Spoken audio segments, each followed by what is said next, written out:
Don't take off your sweat. Don't take off the start. Chill out. No, she doing like it's Wait a second. Excuse me. Turn around.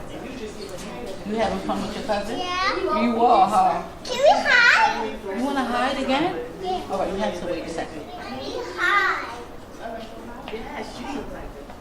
Alright, healthy. One. I wish I had something over there. Auntie, what you looking for? Hi, Nina. How are you? Good. Good to see you.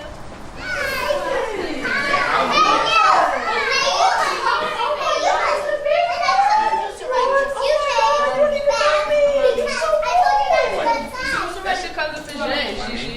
Oh my God.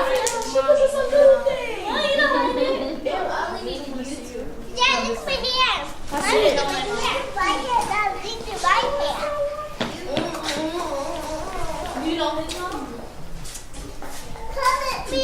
I'm gonna play the chorus. Where the hustlers sleep. I told them, please don't die here in the neighborhood. That your mama raised. Yeah, I'm mad at it. Take your drug money and get by the neighborhood. That's how you rinse it. I bought every V12 kitchen. Wish I could take it back to the beginning. I could have replaced Looking another around like, what's stuff going on? like $1 million. With the beer already. Hey, baby. Hey, baby. Hey, baby. Look at more cheek, cheek, cheek, cheek, cheek, cheek, cheek. Look at the cheek. Hey, baby. Hey, baby. Get that hand out of there. All right. Hey, Quack. What's your name, right? Boys? Oh, right. Rose, Ross. That baby. He is cute. Southern California, much my eyes don't check. Tears go body when I'm thinking about you. Oh, no, I've been thinking about you. No.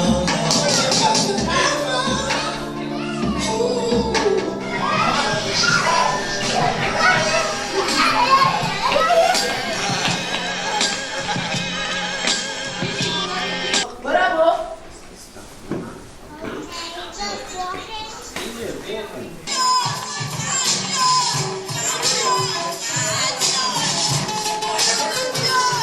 About this flow, about this gift, instinct me and be right up your alleyway. Skip the moment and chill with somebody say. No stress. Hey, here we go now. And it's on, yeah, and you don't stop. Right here is ever and you don't stop until the body rocks. And you don't stop, you rock on. Like I said.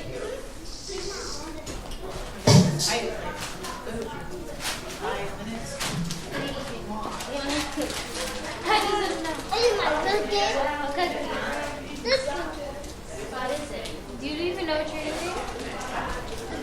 This is the cookie. I wanted to share a little piece of Black history being that we're in the Bronx today. This is actually where hip-hop culture started at. That's right. And it started in the 70s, which means hip-hop is only about 50 years old. And the reason why this genre was created was because we pretty much didn't have a culture, we were stripped of it. Coming from the Atlantic trade, the slave trade, into the South, and pretty much all of the genres that we made from there, like jazz and rock and roll, they were infiltrated as well. So we made a new culture called hip-hop. Anybody here like hip-hop music? Yeah? Okay. So hip-hop is not just a genre of music, it's actually a culture. And in the culture, we have 6 elements. Does anybody know what the elements are? What you said? Huh? R&B. No, wait, nobody knows? The elements of hip hop.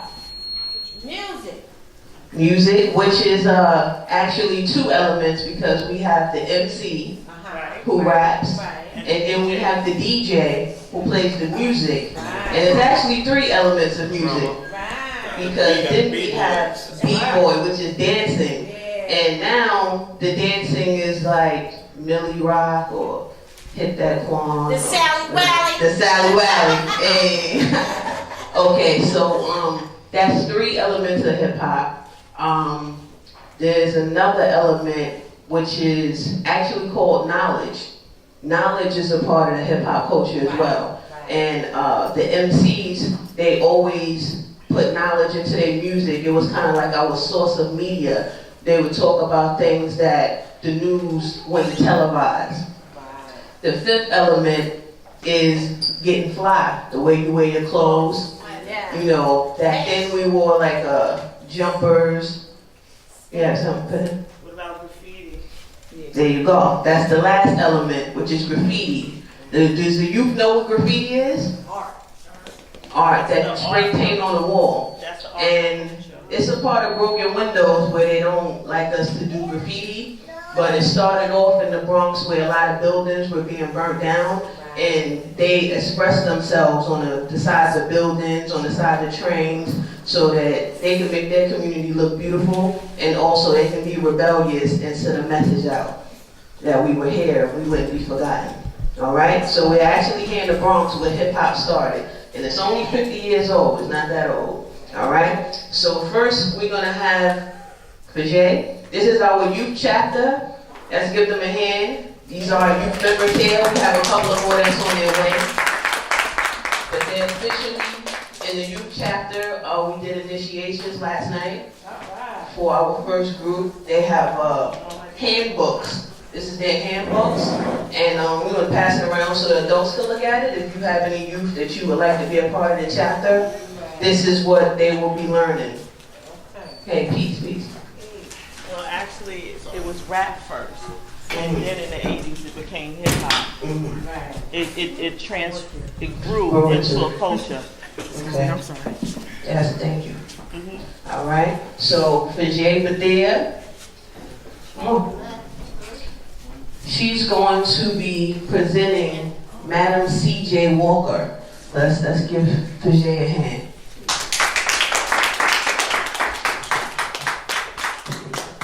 My name is Fajay Badia. I'm 16 years old, and one day I would like to own my own hair salon and produce my own hair products. I chose Madam T.J. Walker because this queen made something out of nothing. Madam T.J. Walker was born December 23rd in the early 1800s. Madam T.J. Walker was born Sarah Breedlove, and she was born to her mother and father, Owen and Marina Breedlove. Sarah was born on a cotton plantation just off Delta. She was a child of 5, and she wasn't born a slave. Sarah's parents died a few years after she was born, and that forced her to become an orphan. Sarah moved in with her older sister and her brother-in-law, but years after, she ran away to escape the constant mistreatment at the hands of her older brother. When Sarah ran away, she married a man named Moses McWilliams and had a daughter named Aaliyah.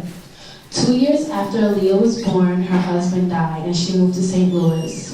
There, her brothers worked as barbers, and she was working as a washerwoman making $1.50 an hour. That was enough for her to put her younger daughter through school and for her to go to night school whenever she had the chance. While Sarah spent time in St. Louis, she was diagnosed with a scalp disorder, and that caused her hair to fall out. This caused Madam T.J. Walker to start investing her time into home remedies and store-bought products. Madam T.J. Walker's second husband was working in advertisement, and he helped her produce her products.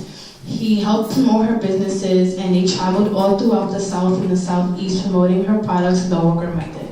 Sarah soon opened up her own school in St. Louis, and there her daughter worked.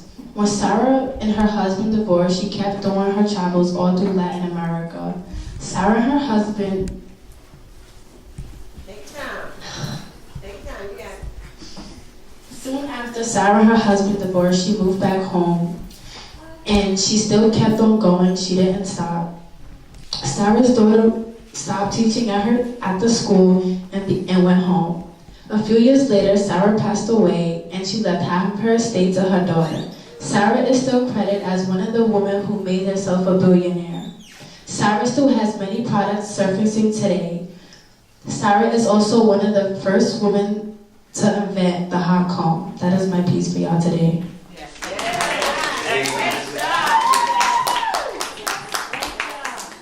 Let's give Dassy a hand. She's going to be presenting on Harriet Tubman.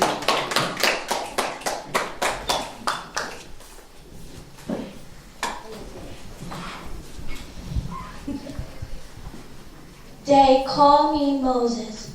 I'm Harriet Tubman. I was born in 1822. I lived in Maryland, and my parents were Harriet Green Ross and Ben Ross. My sisters are Linnea Mariah, Ritty Soph, and Rachel. My brothers are Robert, Henry, and Moses. My grandmother was Modesty. My jobs were being a mail carrier, and I also was working as a slave for white people. The places we went on the Underground Railroad led to Pennsylvania, New Jersey, and Ohio. The Underground Railroad was used for helping slaves escape. My father told me in order to go to the north, follow the moonlight or follow the moth on a tree. They call me Moses. They call me Moses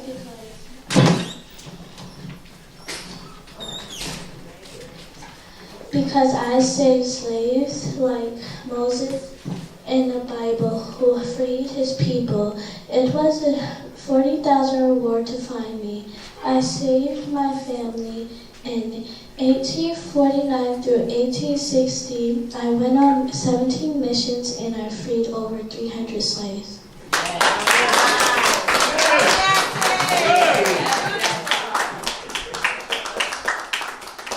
I was just playing with this toy gun. Young black boys are being killed. Their names are Emmett Till, Tamir Rice, Nicholas Haywood Jr., and Trayvon Martin.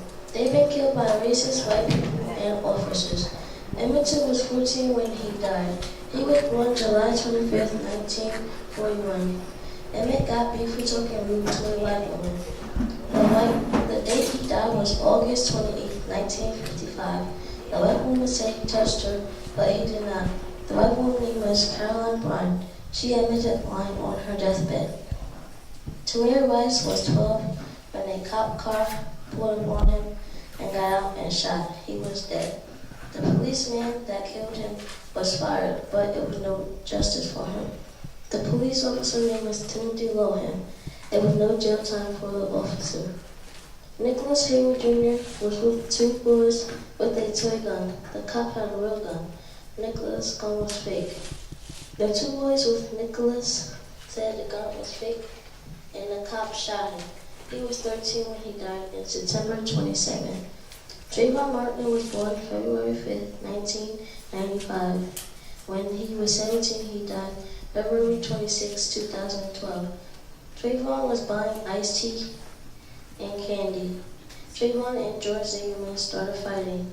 Now, George said help. Trayvon said shut the F up. George got the gun and shot Trayvon. I will get mad if a white man touched me. I will just talk to my mom, my teacher, or Ty. These black boys, Emmett Till, Tamir Rice, Nicholas Haywood Jr., and Trayvon Martin, they could have wanted to be like Ronnie G. Johnson. He invented a super soaker. Philip Igwame invented a supercomputer. That's what I have for you today. So next up we have Nadu. Right. And she will be doing the Set of Shakur's prayer. You know, with her heart. Oh, she just got the prayer last night and she already knows it. Let's give her a hand.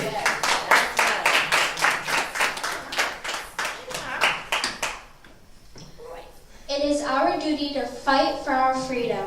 It is our duty to fight for our freedom. It is our duty to win. It is our duty to win. We must love each other and support each other. We must love each other and support each other. We have nothing to lose but our chains. We have nothing to lose but our chains. It It is our duty to fight for our freedom. It is our duty to fight for our freedom. It is our duty to win. It is our duty to win.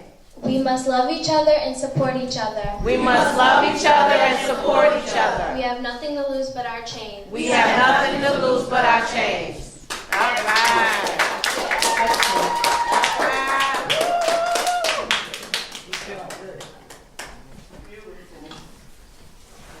All right, so we're going to have a short 15-minute intermission, and we're going to come back with the youth and start off the panel.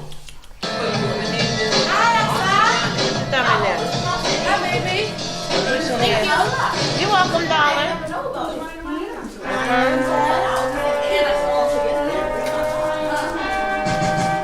We are growing soon, okay?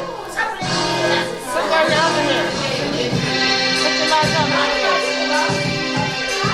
So you stay warm, right? Sit down. Okay. Let me see you roll it back so you have room for your fingers, okay? You want your hat on? Can I get a drum roll, please? A fucking encore, let me hear your OD. No. Okay? Can I get a drum roll, please? All right. Encore, let me hear your OD. You got a treat? Can I get a drum roll, please? A fucking encore, let me hear your score. Can I get a drum roll, please? Like it?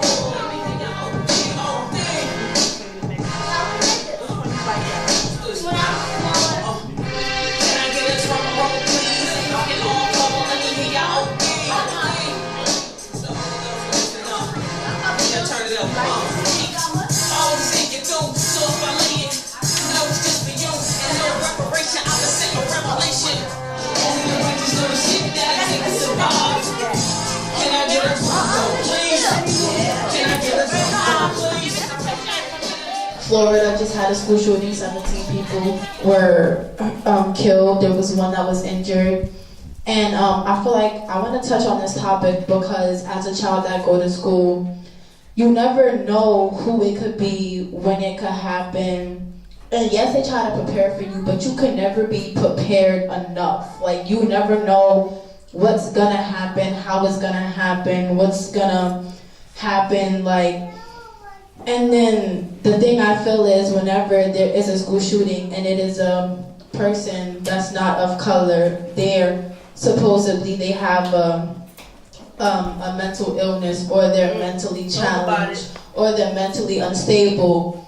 Now, if y'all seen any videos or any picture, the way the boy that shot up the school was taken down, if that was a black man or a man of color or a woman of color, I feel he wasn't getting out of that building alive. As many as SWAT teams was there, all them guns and all them AK-47s that was on the scene, he made it out alive. He was taken down, but Garner, he wasn't selling no cigarettes, but he was taken down in a chokehold and killed. But just because he wasn't of color, he was taken down and sent to jail, but his time was lessened because he has a mental illness. Yes, his foster parents did pass away. Yes, he was adopted. Yes, he was going through a lot. And yes, he was homeless. But people go through all that stuff all the time. Black kids, moms can't feed them. They're in the shelters and whatnot. You don't see children of color shooting up schools because they're going through something. I have never seen that. Kids in the Bronx passing away, getting stabbed up in school.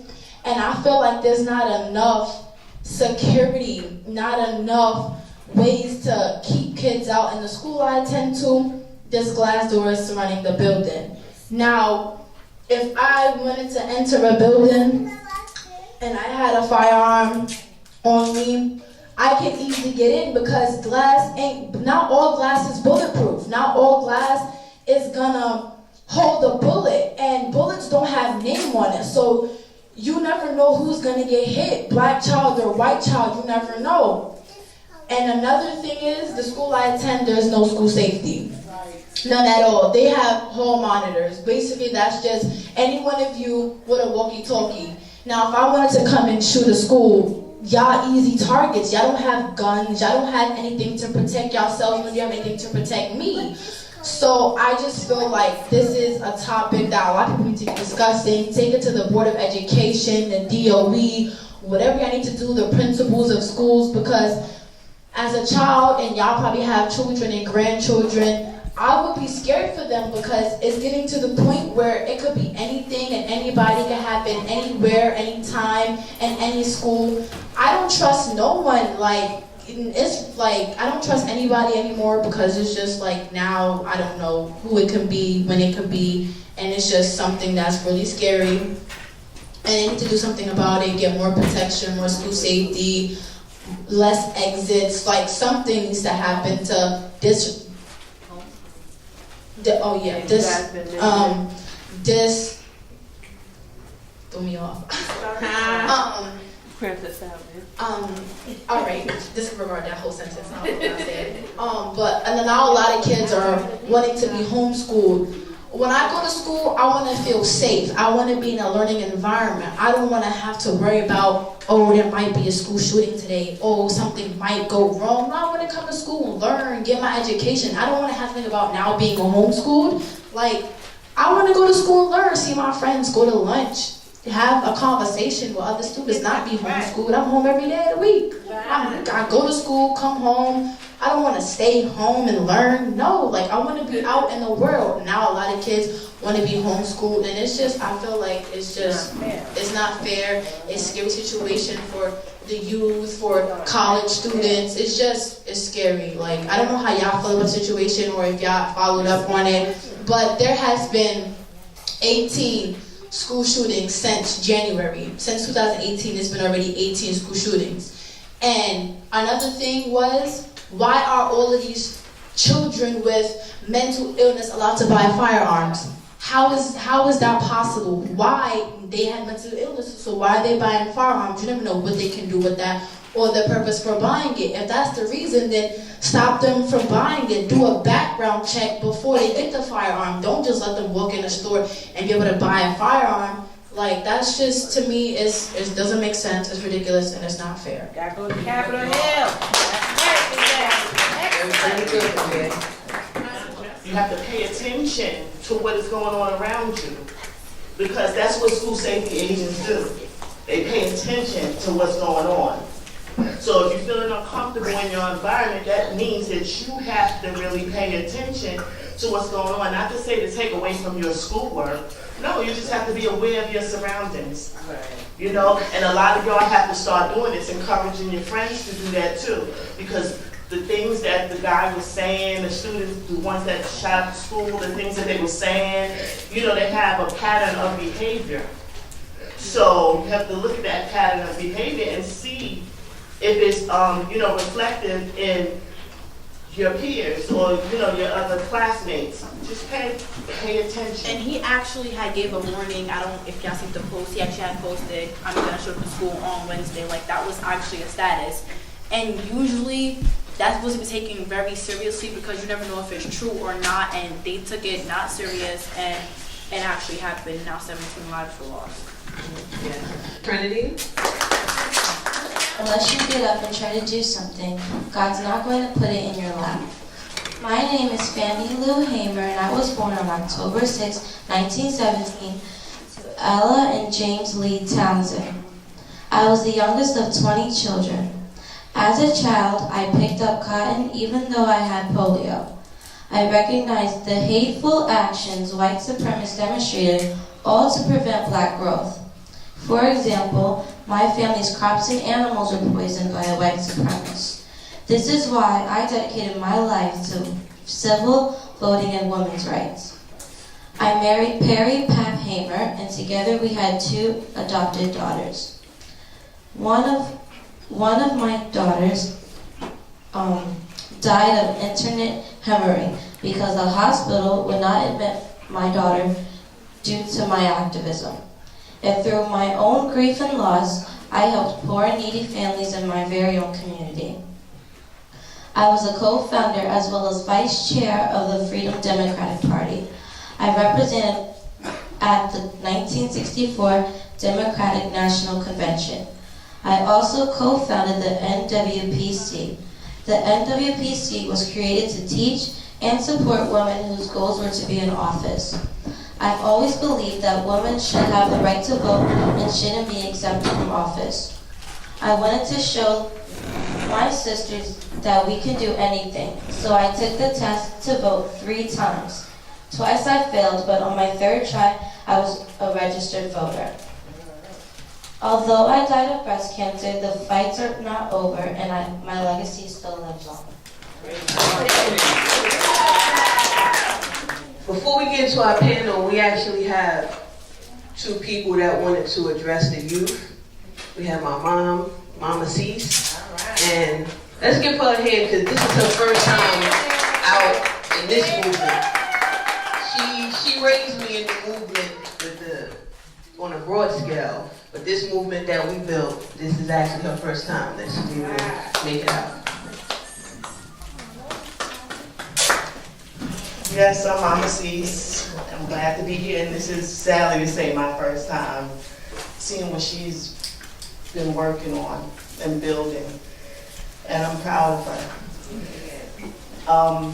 Watching the babies was really touching to me. It's like bittersweet, you know, because they have to know what's going on out here. They have to be aware. They have to be knowledgeable of it. They have to know. And seeing that they do know, that they're being raised to know, it's inspiring, it's touching, but it's also like a sad reality, you know? And we keep having to pass these stories down, you know? So, when I had my daughter, I was a young mom. Then I became a young single mom because her father was killed in the street. And then, you know, I look at legacy, same thing, but only thing that with legacy is that she's gonna grow up and she's gonna have to see that happening to her father over and over on video. This is gonna be his story, so she has to really be built up, and she has to be built up strong, and they're doing a wonderful job with teaching her, because her daddy is Eric Garner. She can't really get it yet, you know? But when it's time, you know, you're gonna have to really prepare her for that, because that's really her dad. And that video is like, every time I look at it, I'm like, oh my goodness, that's her daddy. And you know, and I came into the knowledge of self when my baby was 3 years old. I was a young mother, her father died, I was 16. But I've been teaching her. And she grew up in the Nation of Islam. We worked with Minister Farrakhan. We worked with Dr. Khalid Muhammad. We worked with Al Sharpton. We worked with some of everyone. Muammar Gaddafi. We have met some of the greats. Carly Stoke Michael, working going to the Slave One Theater. I had her in everything I could possibly have her in, and I was right beside her. Because our age difference is not far apart. But I think for being a young mother, I did a pretty good job. And she's a prime example of when you teach them while they are young, it becomes a part of them. It becomes who they are. And it builds a high sense of self, a high self-esteem, and you really can't tell her nothing other than the truth about who she is. So this is her giving back what was given to me that I ingrained into her. So we have to keep doing it, and I'm seeing her and I'm seeing y'all, and we're actually doing this, and maybe one day we won't have to be doing this. We'll just be living and free. We still fighting for freedom. This is serious. Come on, we talk about Harriet Tubman. We still fighting. This is crazy. So I don't know how it's going to pan out, but it's going to have to pan out at some point in time. But this is a season for knowledge and for knowing who you are. Knowing that you are the original people of this earth. You are the gods of this. And through us came all. We are the root of civilization.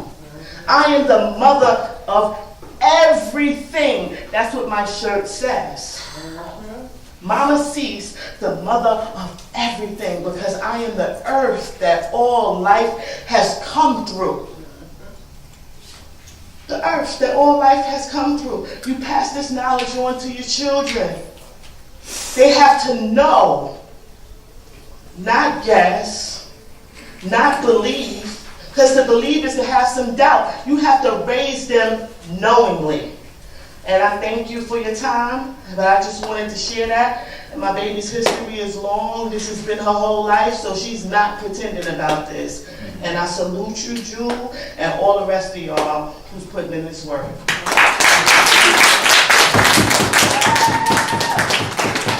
Thank you.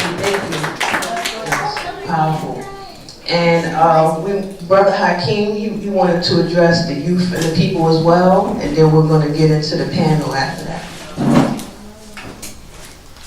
Peace. Let's give this brother a hand. Peace. It's kind of freestyle right now, just saying what's on my mind right now. I just see a lot of y'all youth, and you know, I've been in behind enemy lines, so to speak. Y'all will understand that when y'all get older for a long time. And I ain't seen my children like physically like I'm in the room with you guys in 14 years, you know.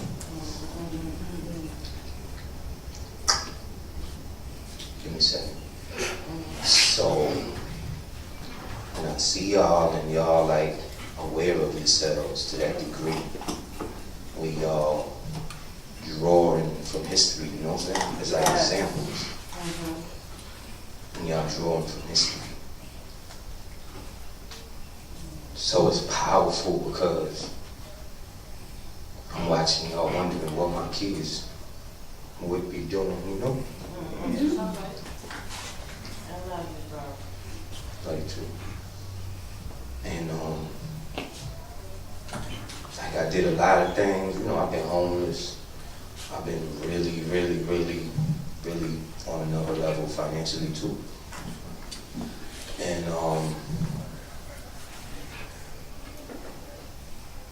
like I want to say to y'all young kids, like, you know, like my brother was murdered by the police too, you know.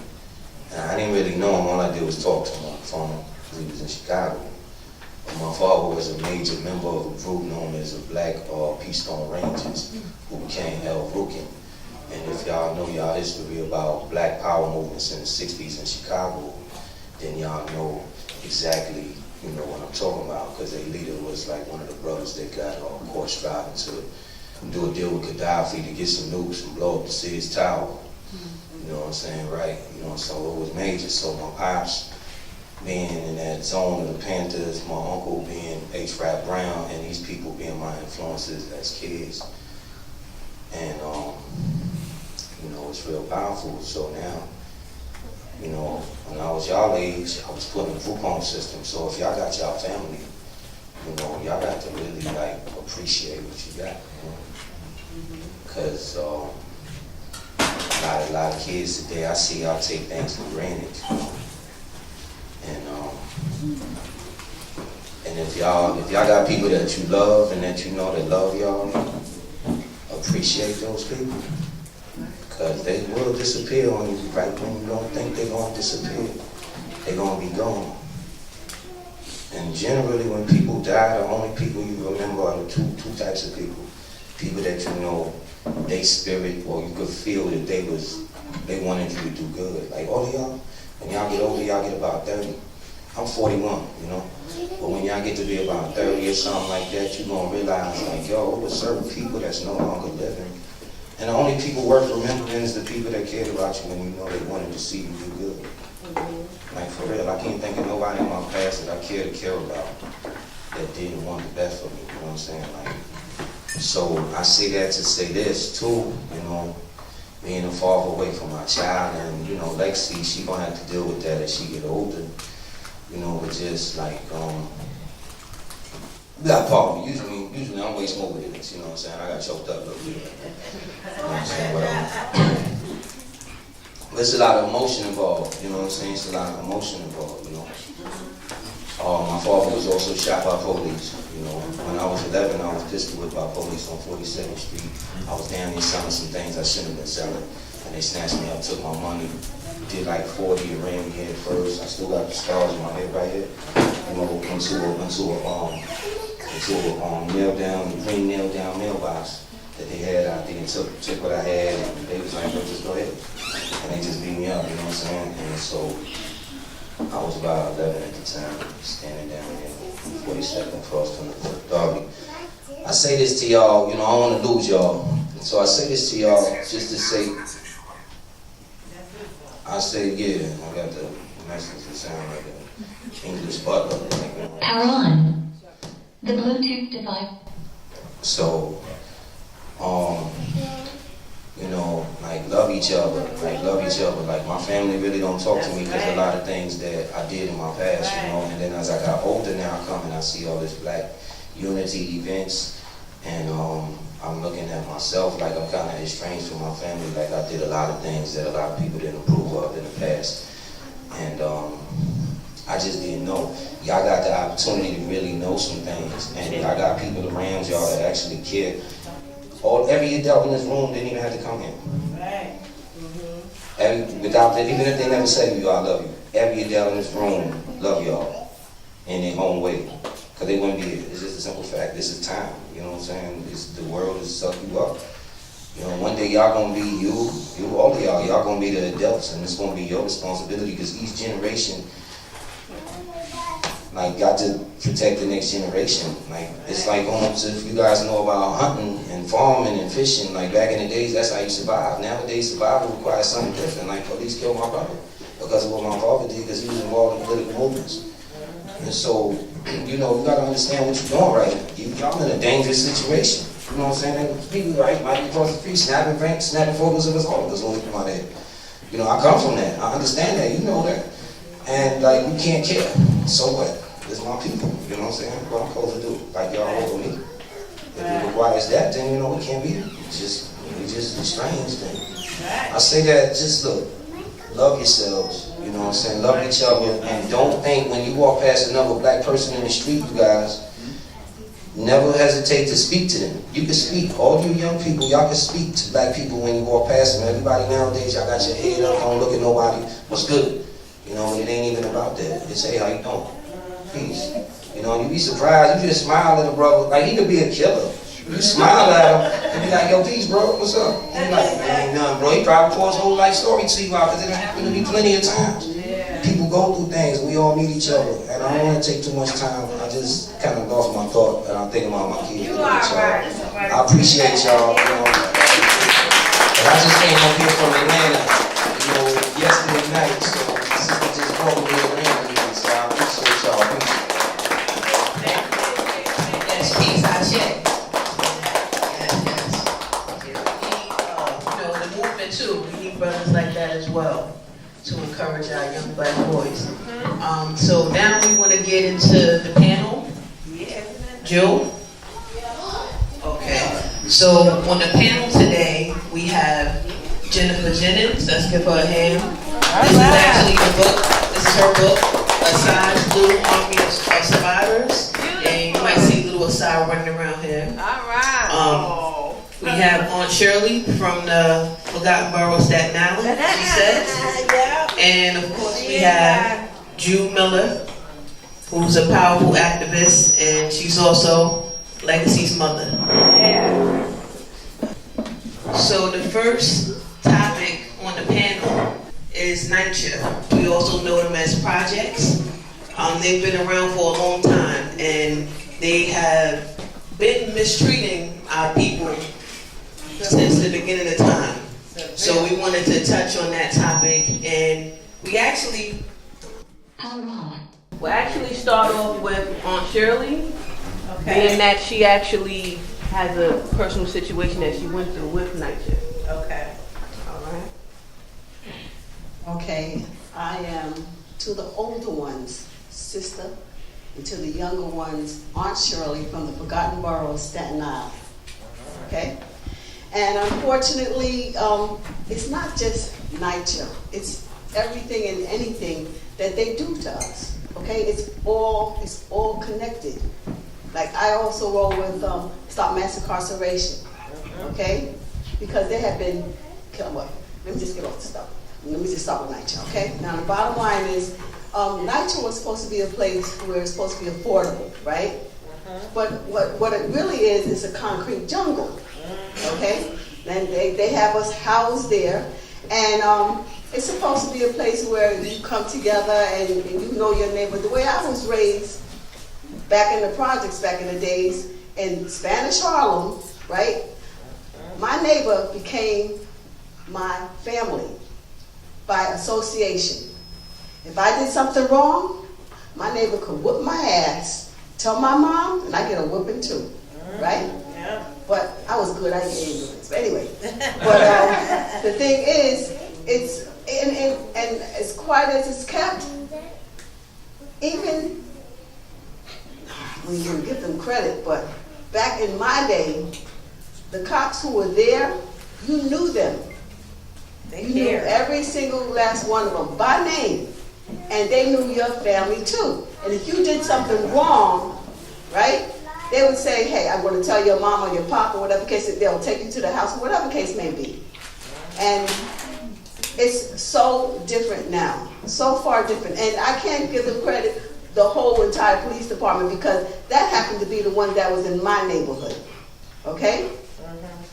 Now, as far as NYCHA is concerned, NYCHA really controls you, and the system allows it. Just like in the service, they're your mother, your father, your sister, your brother. They say jump, you say how high. But unfortunately, I have not been one of those good soldiers. So I found out all of what needs to be done as far as being a tenant there. And I took on different roles: tenant association president, vice president, community activist, the whole 9 yards. But the problem is, we have too many house niggas out there, okay? The ones who are supposed to be there for you and have your back, they don't. So it could be your neighbor. It could be your tenant association president. It could be your manager. And what they do is, and they've been called on it, but they're not supposed to do it anymore, but they're still doing it. They would separate us, you know? There was no integration. Now, do you really think that all the Chinese people wanted to live together in one project, and all the Black and Latino people wanted to live together in another project, and all the vanilla people wanted to live together in another project? No, they did that. And they're still doing that. But the problem is, we need to come together and we need to fight, okay? It has gotten to the point where there used to be a ceiling on how much they could charge you with rent. Now, one person could live in an apartment, 2 bedrooms, right? The rent could be as much as over $2,000 a month, okay? Where another family could be in that same apartment and only pay like $200 and change. That's it.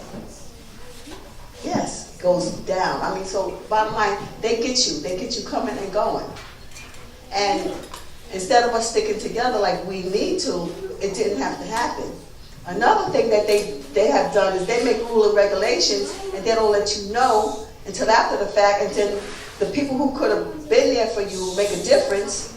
It's those same assistant managers, it's those same tenant association presidents, or what have you. So take for instance, if you have a family member who wants to move in, right? They have the right to move in. So You apply for them to move in. You can't move in until you go to 250 Broadway, where you have to ask them to have the child move in or that family move in. They said yes. Do you know when you go back to your development, they'll still say no, and you can't let that child in?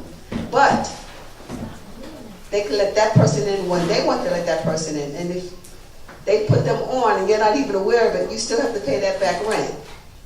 Well, I'm going to give you a little bit of personal stuff about me. I'm not the one, okay? So I asked for my son and my granddaughter to be put in many moons ago. And at that time, my granddaughter was born with Down syndrome.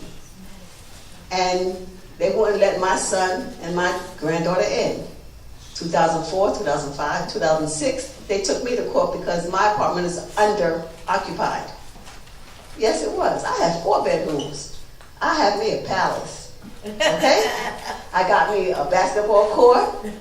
I had a swimming pool, okay? I had an exterminator. I have a little park, a big park. I have it all, okay? There is no shame in my game. I love my palace. It's all good. So anyway, they wouldn't let them in. When they finally said, you have to be evicted, I'm like, no, I'm not. So they said, okay, we'll let your son in. But he has to get custody of his own children. I'm like, what kind of crap is that? Do you know you don't have custody of your child? Right. You don't have custody of your child? You don't have custody of your child. The only way you have custody of your children in this system is if the other parent has a problem with you. Other than that, you don't even have legal custody of your own child. And that's what they were saying about my son. I said, no, that's a bunch of crap. They don't do it to anybody else. They're not doing it to him, right? So they finally said he'll get in, right? They let him in, didn't tell me. But they still want me to pay the back rent. I'm not paying it. They took me to court, fought it, right? So then my other son says, Mom, you know what, I'm helping you out and everything, but every time I make more, they take more. So your rent could go from $300 to, I'll tell you what my rent was, $1,556 a month, okay? I wouldn't pay it. They took me to court. My rent got up to over, come on, I want some guests, come on. 2,000. Come on, come on. 6,000. Come on. 6,000. Come on now. How long? 8. 2 years. Ooh. Go ahead. 20,000. No, up. 40, you got it. Give it to Bashay. I was $40,000 in arrears. Oh my God. Yes. That's crazy. Okay? But I'm a fighter, okay? And and I fought.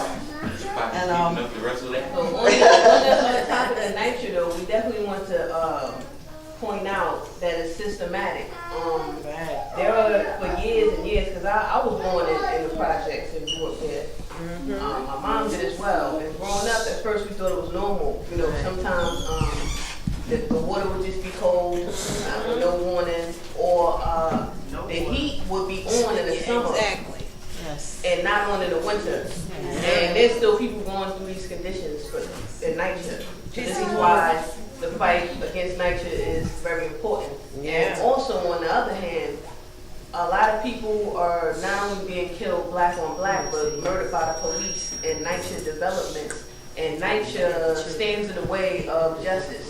Because it's like they'll say, the staircase was dimly lit. Well, how many years is the staircase going to be dimly lit? And someone's murdered in there by the police, and nothing's being done. Or the elevators is broken, you know, or just different things of that nature. And this is why we have to attack places like NYCHA, because it's like they're living off of our people, but just watching us die a slow death in harsh conditions. Some projects, the garbage is outside, they're not cleaning it up. Different things of that nature. And Did you want to touch on anything with this topic? It's just that. But another thing is, they have, as far as the cops are concerned, they have a quota system. And they're told to go to the projects first, okay? To get your, and they say it doesn't exist. It exists, okay? And they told them to go to the projects to get your quota in, right? And then after the projects, their next quota system, the next bunch of people that they're supposed to get their quota in is LGBT people, okay? They are told. I know some cops who, I used to work with disabled children, okay? And the cops told me, yes, we're told this. And they have to do what they're told, else they will suffer the consequences. My neighbor, her father was a police officer, and he did tell. Whistleblower? Okay, that's right. And he did tell. They went after him like white on rice, okay? They raided his house. It was the whole 9 yards. Okay, to be continued. There you go. Yeah, that's happened too. When Cassius did his recording, he spoke on Nicholas Haywood Jr. playing with the toy guns. That took place in Nigeria as well. Wow. And there's no justice. They're saying this didn't work or that didn't work, and it has a camera, or the stairs is not lit, different things of this nature. The same thing happened with Akai Gurley and Timothy Stansberry. Pissy, the slap and bust. No, let me say something real quick. I'm going to interject this because why I got to so much. My son wanted to move out, right? And I know in the past, all you had to do was say, hey, that person was gone, and they were out, and that was it. Now, which I found out after the fact, that's why I got up so high, was not only do they move out, but you have to tell them when they moved out and where they live and have proof. That's true. Yes. So I did not know that. Homeless. Yes. That's proof. So when no, a letter is not good enough. They want a lease from where they moved to, a driver's license with a new address, the whole 9 yards. That's how they got us. Okay. There you go. Good evening, everybody. I wasn't raised in projects, but I visited quite often. And when I did, my issue was being able to stay outside once it got dark. The parks was closed. And I didn't understand it because the other, where I lived at, the other parks would be open. You know, people would be in the park 8 o'clock, 9 o'clock, where we lived at, but we visited Magnus Harbor projects on Staten Island, the park will close at dusk. You would get tickets if you were found in the park. And we were children at this time, running around playing, you know. We would be chased out of the park. We go downtown in Manhattan this year I found that parks were open. And the Chinese community. People were out doing yoga and Chai Chi's. And it's the same housing projects that we have in Staten Island. But downtown, parks were open. I couldn't believe it. So, you know, broken windows policy, you know, I think we really need to do better with levels that, of the housing degree. society. You can't even sit in front of the building or stand in front of the building. That's true. That's true. That's policing. Right, you can't be in the park, you can't be in front of the building. Where could you be? You know? They took Cromwell in the water. Aren't now the projects are being invaded because they have those big bright, whatever you want to call them, lights, right in front of the projects. Like, isn't that like invading your like privacy and stuff like that? And the helicopters too. And that brings me back to Jay-Z. He has a new video out, and when you're used to something, you don't realize it's like so outstanding until you see someone else talk about it. So in the video, he's not in it, but the helicopters are flying over the projects and they shining the lights, taking pictures, zooming in, and I'm reading the comments. Mostly white people, and they think it's a metaphor. Oh, this is how white people look down on black people. But no, literally, in the projects, the helicopters are flying around, flashing lights through people's windows and following them through the project with the light. And they got drones. Exactly. And they don't live like that in their communities. No, you can't go nowhere near. Communities and over police us. And they're very smart to know that certain environments create certain type of people. So they're well aware of what it takes to create functional people, what a functional environment would be. And time after time, our communities are deprived of those resources. And they actually go towards doing the opposite. So when they get the results, it is no surprise to them. And that's why it is important for us to enlighten ourselves so that we won't fall for technology. You know, what's being done on purpose is not a coincidence. And once you know that, you can move accordingly. So I never lived in projects. However, I was reading up on some things, and I saw where the federal funding is being eliminated for public housing. I thought that was, unfortunate. Evil. You're right. Blatantly evil. The housing upgrades are being eliminated, and sharp cuts of the operating funds are being eliminated. And it said, even as New York City's public housing authority fails to keep homes for more than 400,000 minimally habitable. So, that's almost half a million people, who the federal government is cutting. Yeah, they want you in there with no lights on. And these are all issues that we would like to attack. We'll come up with strategies for each one, but it's a bunch of us, and everybody's not even here in the movement. Right. But we can attack these issues. And also, don't ever think that you need 1 million or 1 billion people to do something, because it's not really about the numbers. It's about getting together with like minds and coming up with a strategy, because the lowest percentage of people is running the world. The 1% is running 99%.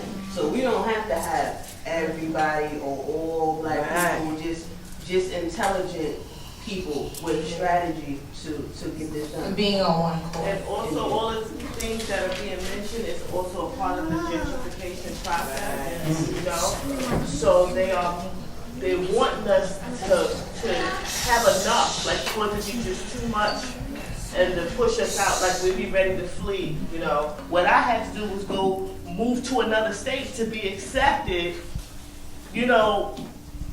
as far as to be able to live someplace else. Because you have the eviction mark on your record, and it really has nothing to do with you, but everything of what was done to you is you being victimized. So all of this is part of the gentrification process. And also what's part of the gentrification process is that they build like stores in the neighborhoods that the people of the neighborhood can't afford. So it's like downtown Brooklyn, like by the Gowanus Project, they took out a lot of the mom and pop stores and replacing it with stores that the people that live over there, they can't afford it. And that brings a different crowd into the neighborhood, and now they're looking to buy up things. Now it's gourmet. What's happening is the people who's supposed to be there for us, they lied. Like de Blasio, he used his lockhead daughter and his Afrohead son to get the black and Latino votes. And way back when he was running, what we did was all the different mayoral candidates wanted to show what they were trying to do for us, right? So we had town hall meetings, and we had at one time them come and live in the Lincoln Apartments for one night, right? All of them came. De Blasio, Quinn, Thompson, Blue, the whole 9 yards. And they lived in an apartment that had, and Charlotte Best was there too. And they had they lived in an apartment with the mold, or there was any type of thing, right? No working on stove, what have you. And so we told them we had a problem with NYCHA housing, and we had a problem with cops. De Blasio knew this. He was there too. But you know what he did? He turned around. And this is what he's doing right now. In all the boroughs, in all of the developments, they're taking away the little parks, community centers, and parking lots, putting up luxury buildings, 80% luxury, 20% affordable housing. okay? Affordable to them is making $46,000 a year on up. And this is what de Blasio is doing. And the people who are supposed to be for our city council people, like on Staten Island, Debbie S. Rose, okay? She's supposed to be for us. She's doing the same thing for them. She's working hand in hand with de Blasio. See what she took away a pool. How many projects have you ever heard of having a pool? And they took it away. Okay. And so it continues. We need to make sure that we're out there in every way, in every capacity, working together. Yeah, that's why Philip was supposed to be in there. We needed to be behind Phil. You know, yeah, that's right. Camilla couldn't do it. Debbie's delusional. So we need to support. I also think that we should learn policies, you know, and understand what policy is and what policy making is, because that's what drives this, you know, everything is the policy. So we have to, and if we don't know, perhaps we should start so we can educate and empower one another. And define it.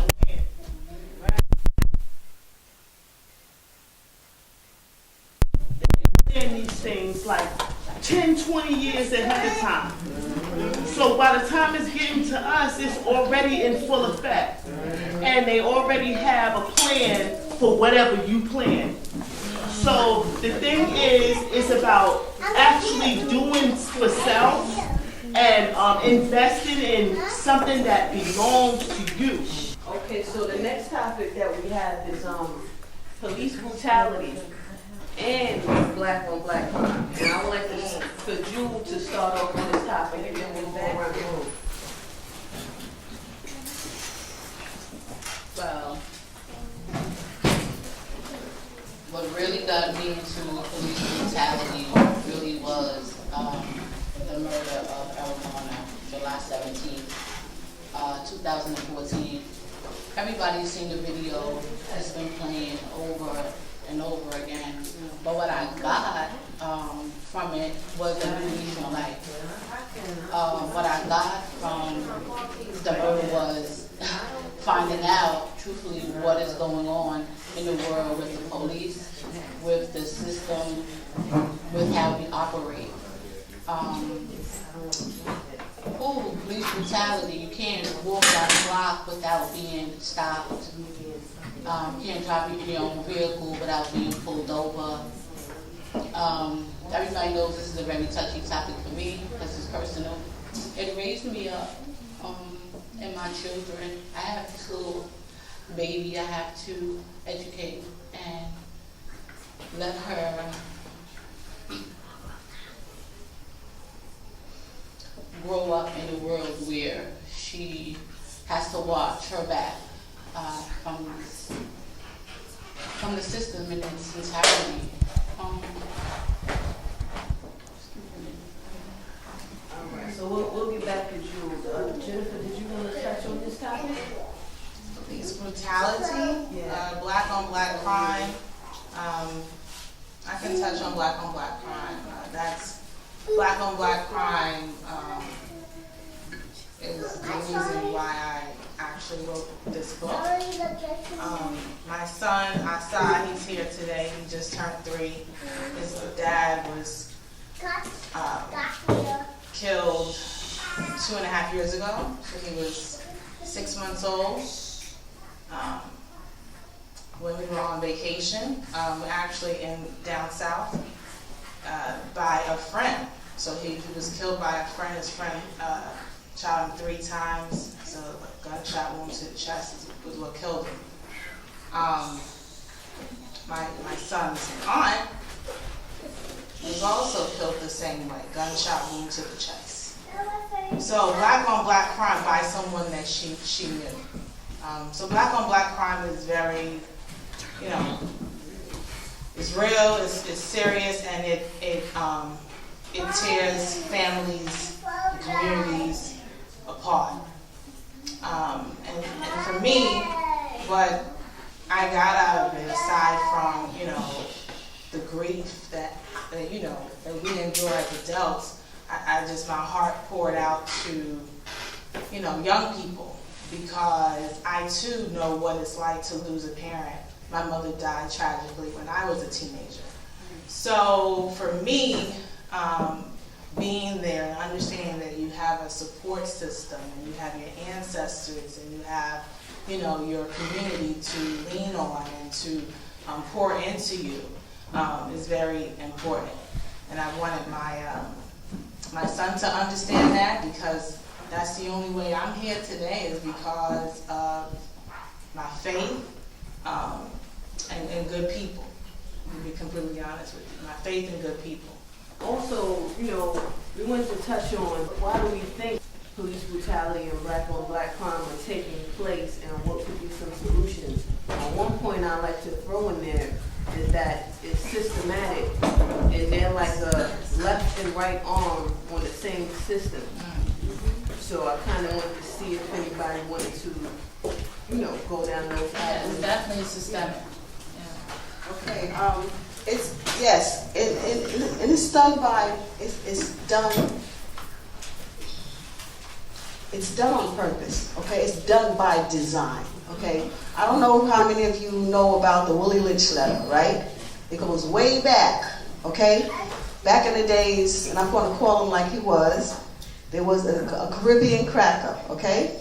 And he wrote this letter to the master. He says, you know what? You don't have to kill your product, okay? Your product, okay?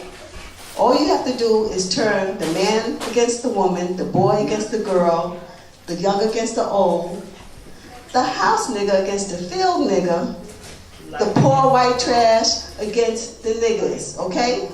And make sure that they respect you. They look up to you and sit back.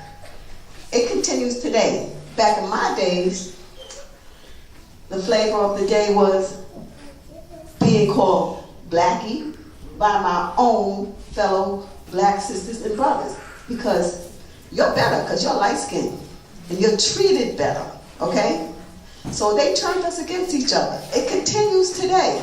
They turn Africans and Caribbean people against us, saying, yeah, you know what? Those black people here in the United States, they lazy. They don't want to work. And they will give them jobs before they will give it to me, before they give it to you. It continues. Not only that, Latinos turned against us, even against each other, Mexicans against Dominicans against Haitians. They're doing a good job. It continues. So a lot of people don't realize that when it comes to us black folks, we don't realize that it has been embedded in us to be against each other. It continues to this day.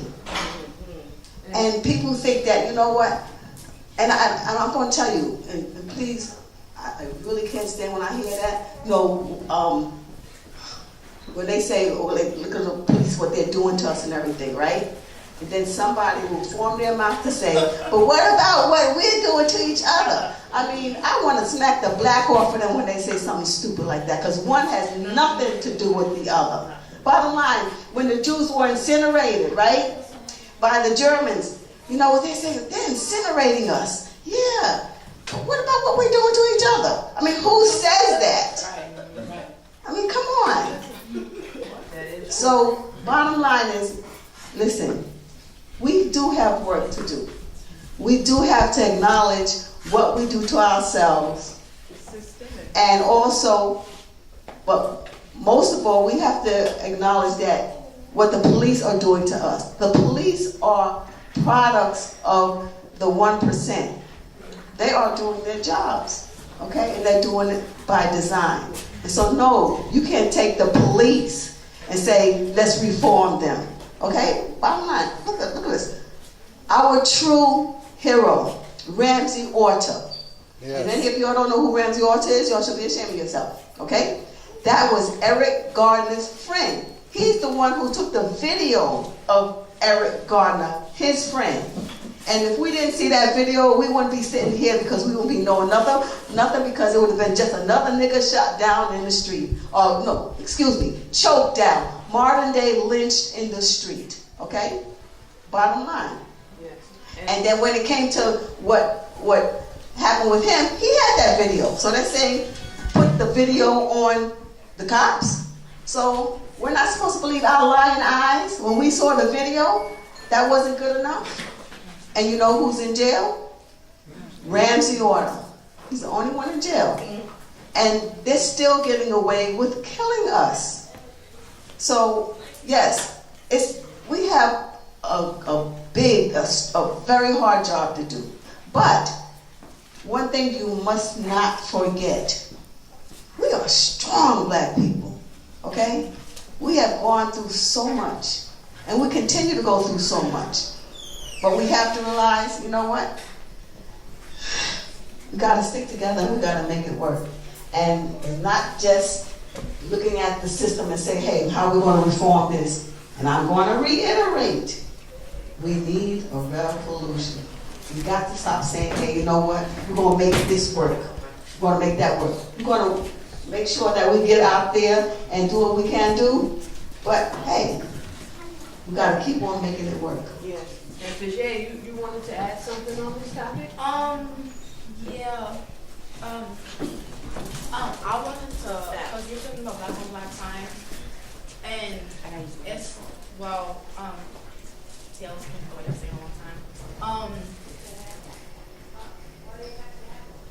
Alright, so a lot of, like, it's like the youth, like, the generation is like, I mean, although, like, people my age are not killing each other, it's like everyone's against each other now, and it's like, no one is sticking together, no one is building with each other, and especially with the gangs now, everyone wants to be in a gang, everyone wants to be this color, everybody repping this set, but no one knows what the gangs were really created for, and I only know this because of my family and the knowledge that I get from them.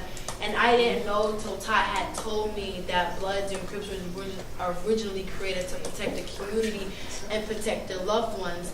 Nowadays, oh, you wearing red, you blood, I got beef with you because of this. And that's tearing everybody against each other instead of working to be together as one. And that's something that bothers me now, is because like everyone has beef with each other, and it's just like no one is as a whole anymore. There's no unity between the youth and the older teams, so it's just like okay. The police are not there to serve and protect the people, but the system, a system that was founded on slavery and white supremacy. And the fact that it doesn't bother them in one bit when the oppressed people are shooting and killing each other. That's actually part of the genocidal plans of the, people are doing the service for the system when they're carrying this out. And like she said, we need a revolution where we're going to have a whole different kind of people who actually would risk their own lives before they would endanger an innocent person. You know, and you know, these pictures here that you have in front of you, the thousands of people have been murdered by the police, most of them black and Latino, and most of them unarmed. And this is an outrage. And the fact that we now have a president in it saying none of this is good enough. He gave this speech in Long Island where he called on the people to do more rough, like Freddie Gray, more of doing that. And his attorney general, Ku Klux Klaner guy, Sessions. Sorry, I'm losing my memory here. Okay. You know, he has floated out the thing of calling Black Lives Matter activists terrorists. This is a really, you know, it's building on this to a whole fascist level of when the real terrorist was the young guy in Parkland, Florida. That's right. That's a terrorist. That's the definition of terrorism. Well, they the words, they play with the words. What they identify as a terrorist is someone that goes against and has an issue with the government. So even if the government did something incorrect, like, you know, it was incorrect, it wasn't in the law was broken, if you speak out against that, you are technically a terrorist by their definition. The next topic is, why is it important for us to, as like Jennifer did, publish our own books our own media? Sure. African American literature is essential and it's important, and it's even more important that our young people see, images and hear from, the perspective of other African American people. They hear from of themselves. That is part of the reason why I wrote the book. And I'd say when I was speaking with my illustrator, we were going back and forth as to what the cover of the book should be.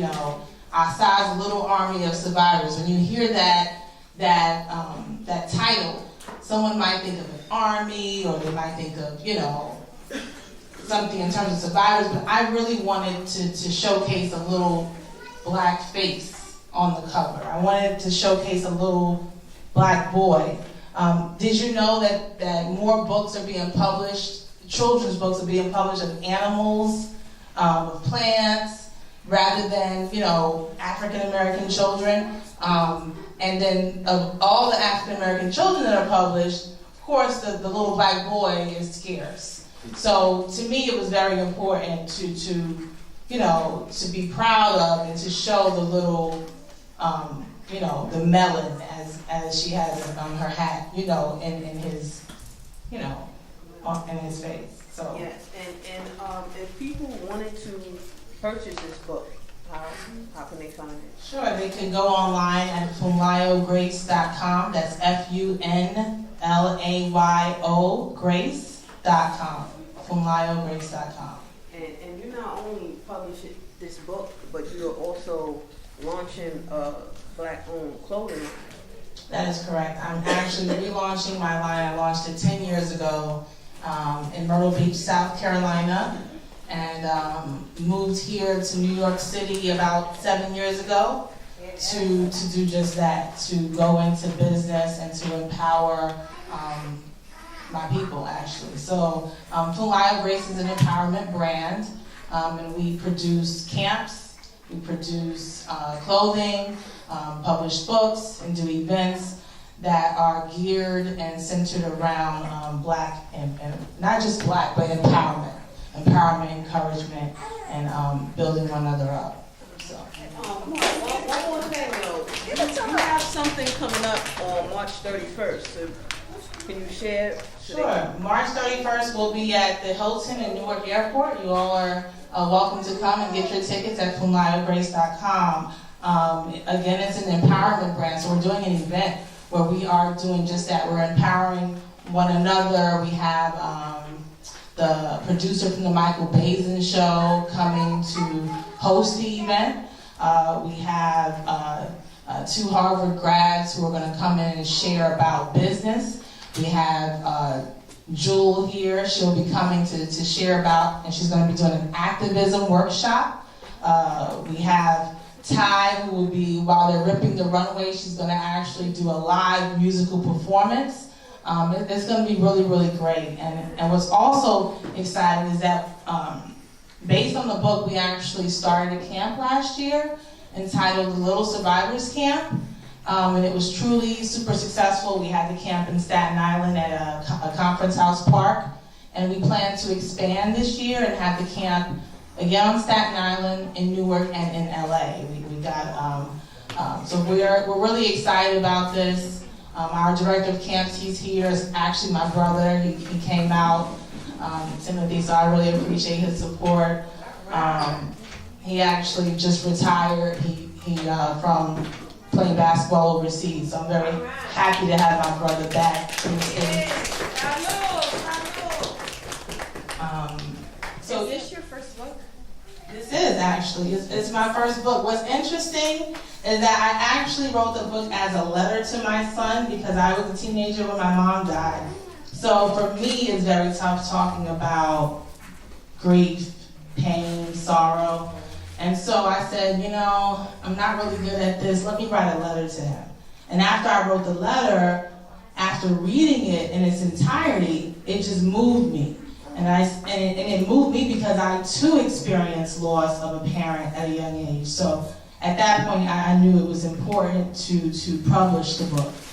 And who else better to publish the book than myself. So I'm very excited about the project, and I pray that it bless other young people who are too, enduring grief and loss. Because it's much bigger than ourselves. It's much bigger than myself or my son or my daughter. Look at what's happening in Parkland. Look what's happening right around us in our own communities.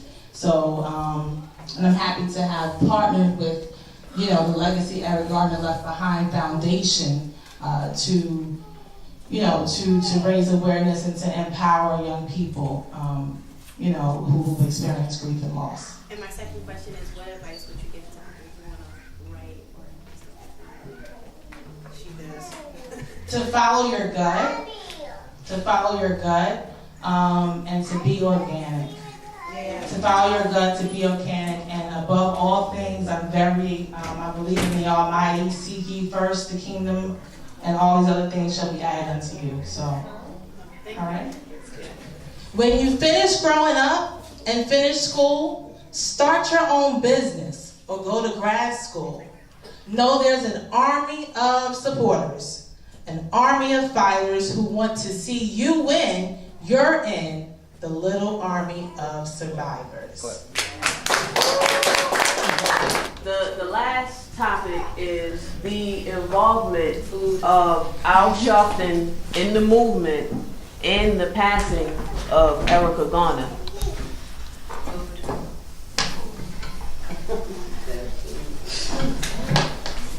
Okay. Oh, this is going to be good. Okay. Okay, well, I'm going to make it real quick, okay? If I say sharp ass, you know who I'm talking about? Okay, there you go. Okay. I made it the syndrome. It's called the sharp ass syndrome. It goes like this. Don't worry about it. I got this. This is mine. Okay? And unfortunately, not only do some individuals have that sharp ass syndrome, some organizations have it too. And unfortunately, instead of us acknowledging it, he's still getting his kudos because a whole lot of people still look at him as a leader. So, we have to acknowledge what he has done now. And what he has done now is much of nothing. Okay? He brings all these people together under the guise of saying, hey, we're going to get this together, we're going to get something done. He brought all those people together on Staten Island. I wasn't there, I left. But anyway, where is he? What has he done? What difference has he made? He wasn't there for... Okay. He screwed up the Garner family. He really did. He made it worse, much worse. And it didn't have to be that way. Okay? That's not the only family that he screwed up. He screwed up other people's families. He tells them what to do and how to do it and all of that crap. He is friends with the cops. I mean, like this. He has, I don't like that word squeal because I have known the man to be a squealer, because I don't believe in not telling stuff when it needs to be said. If you're doing something wrong, I'm going to squeal your ass, and I will be Mrs. Squealer. But anyway, he has turned his back on us and made a mockery of what we stand for and what we need to do for ourselves. So no, I don't have I don't have much respect for the brother. There you go. Yes. And we just want to, as a movement, moving forward, we all are leaders. We don't need people like Al Sharpton who, like she said, is actually working with the police because, once you are an informant, you always have to be an informant for them. So he's already admitted to being an informant, so how hard could he possibly really fight against people that he worked with? He snitched on the mob and he admitted to that, and he's still alive. So he's working with the police. So moving forward, we just want people to know that if this happens to your family, do not go to people like Al Sharpton. Stay grassroots because that is one of the keys that's going to get us in the right direction instead of keep putting it in the wrong hands. And Drew, did you want to touch on this? Well, Eric Garner's death, oh man, beautiful young lady, wild and crazy, I must say. But it was a heartbreak to the family and also to the movement. And although she hated me and wanted nothing to do with her younger sister, Legacy Garner, we stood on one common goal, and that was to fight for justice for Eric Garner.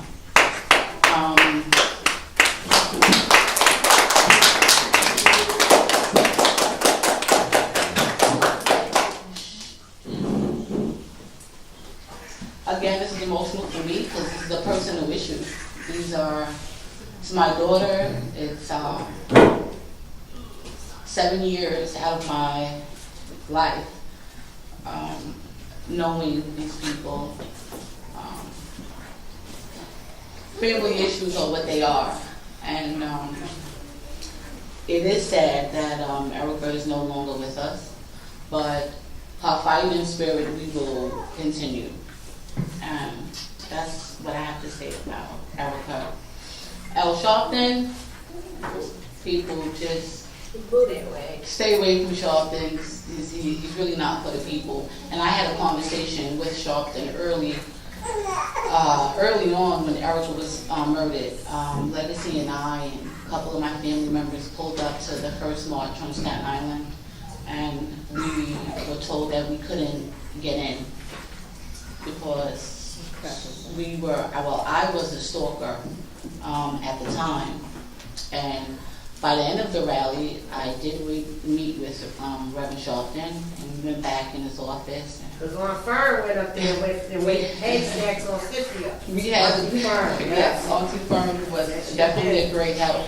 Yeah. But nevertheless, Al Sharpton said that, he would do right by Legacy and myself, but to no avail. We showed up to the Action Network one Saturday morning, and Legacy was with her grandparent, Gwen, and her Aunt Leisha on stage, and someone from the camp came out and asked Leisha to remove Legacy from the stage. Well, that was our last time at the National Action Network. And that's all I have to really say about Sharpton. We will not support him, and we encourage other people not to support him either. That's right. Boo! So sweet. Get it, Dazzy. I'm jealous. I'm always jealous. When I'm down, I get real down. When I'm high, I don't come down. I get angry. Baby, believe me. I could love you just like that, and I could leave it just as fast. But you don't judge me, 'cause if you did, baby, I would judge you too. No, you don't judge me, 'cause if you did, baby, I would judge you too. 'Cause I got issues, what you gotta do? So get them on me, and I'll remind you. Bask in the glory of our problems. 'Cause you got love to silent. Yeah, I got issues, and when it's heaven, I need you. You stuff on purpose. You get mad and you break things. Feel bad trying to fix things, but you're perfect. Hope you ride a circuit. And I hear the ocean. I push you out, push you back in. 'Cause you don't judge me. 'Cause if you did, baby, I would judge you too. No, you don't judge me. 'Cause you can see it from one side point of view. 'Cause I got issues, but you got to. So get on me, and I'll remind you. Bask in the glory of our problems. 'Cause I got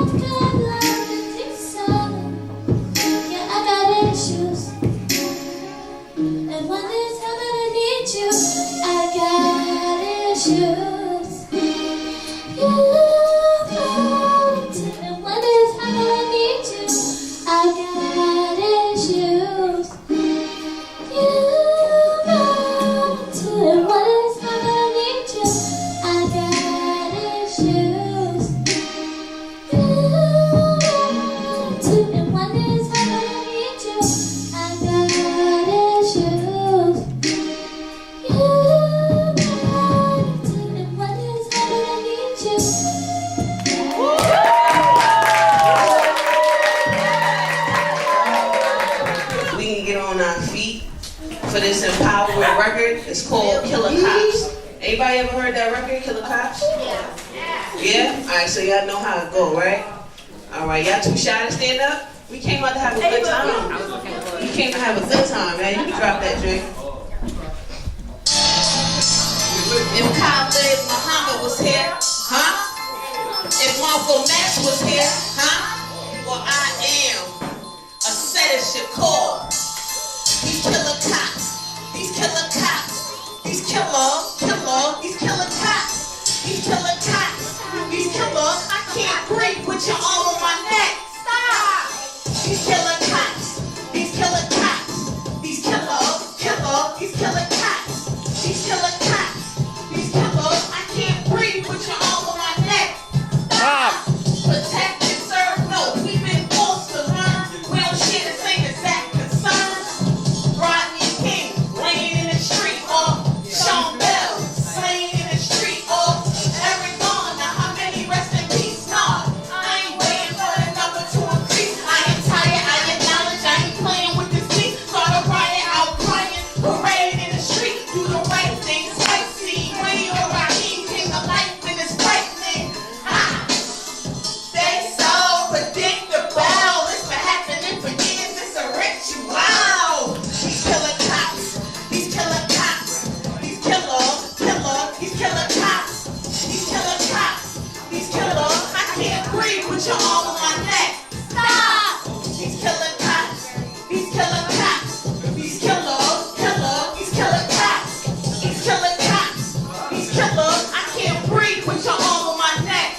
Stop! Don't put me in the barrel and tell me I'm a crab. You won't bust shots and hide behind a badge every 28 hours. We murk by cowards, we 5-0. Murk some niggas like watching Power. Bring me home to YouTube, where why we view who? Can't tell like your word to Eric with his blue crew. So what kids for what? So y'all can cover up. Corinthians in my membrane. Songs from man I'm remembering. Black house my heritage when they shoot a cop like said then. Blow the ruler, we the people act like cancer Olympians. These killer cops, these killer cops, these killer cops, these killer cops, these killer, I can't breathe with your arm on my neck. Stop! These killer cops, these killer cops, these killer cops, these killer, I can't breathe with your arm on my neck. Thanks for rocking with me on that one. So, I want to have a little bit of fun with it. This one right here, that's really good.